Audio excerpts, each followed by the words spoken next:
जय मसीह। आज 19 सेप्टेम्बर 2022 तदनुसार 3 असोज 2079 सोमबार। आज हामी माथिल्लो कोठाबाट हेर्नेछौँ। आजको शीर्षक छ बाँड्नको लागि बोलाइएको। आज हामी परमेश्वरको वचन पहिलो यूहन्ना 3को 16देखि 24सम्म पाठ गर्नेछौँ। यसैबाट प्रेम के हो हामी थाहा पाउँछौँ कि उहाँले हाम्रा निम्ति आफ्नो प्राण दिनुभयो। हामीले पनि आफ्ना दाजुभाइहरूका निम्ति आफ्नो प्राण दिनुपर्छ। साना बालकहरू वचन र बोलीले मात्र हामी प्रेम नगरौँ, तर काम र सत्यताले प्रेम गरौँ। यसैबाट हामी जान्न सक्छौँ कि हामी सत्यका हौँ र यसरी उहाँको सामुन्ने हाम्रो हृदयलाई ढाडस दिन सक्छौँ। जब हाम्रो हृदयले हामीलाई दोष दिन्छ, हामी जान्दछौँ परमेश्वर हाम्रो हृदयभन्दा महान हुनुहुन्छ र उहाँले सब थोक जान्नुहुन्छ। आमेन। पहिलो यूहन्ना 3:17लाई लेखक यहाँ जोड दिनुहुन्छ। कसैसित संसारको धन सम्पत्ति छ र पनि आफ्नो दाजुभाइलाई खाँचोमा परेको देख्दा उनीप्रति आफ्नो मन कठोर पार्छ भने परमेश्वरको प्रेम त्यसमा कसरी बास गर्न सक्छ? आमेन। लेखक आफ्नो अनुभव र विचारलाई यहाँ यसरी प्रस्तुत गर्नुहुन्छ।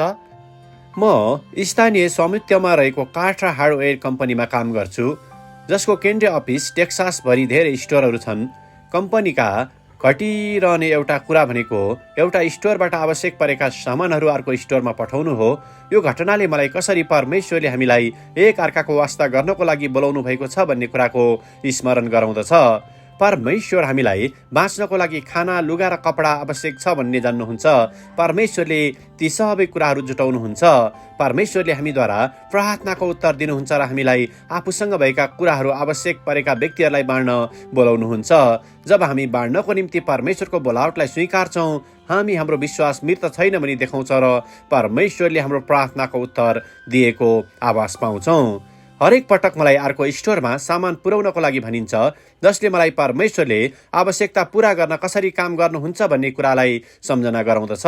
जब परमेश्वरले मलाई मेरो धन, सम्पत्ति वा समयलाई आवश्यक परेका व्यक्तिहरूलाई बाँड्न बोलावट गर्नुहुन्छ, परमेश्वरले प्रार्थनाको उत्तर दिँदै हुनुहुन्छ भन्ने कुराको म साँची छु। मैले दिएको कुराले अरू व्यक्ति आशिषित हुनुका साथै परमेश्वरको प्रेमलाई राम्रोसँग बुझ्न मेरो हृदयलाई परिवर्तन गराउँदछ। जब म दिन्छु, तब मैले पनि प्राप्त गरेको हुन्छु। अरूलाई केही दिँदा म परमेश्वरको सेवा गर्दछु। आमेन। आजको विचार, जब परमेश्वरले मलाई आवश्यकताभन्दा बढी दिनुहुन्छ, तब मलाई बाँड्नको लागि बोलाइएको हो। प्रार्थना।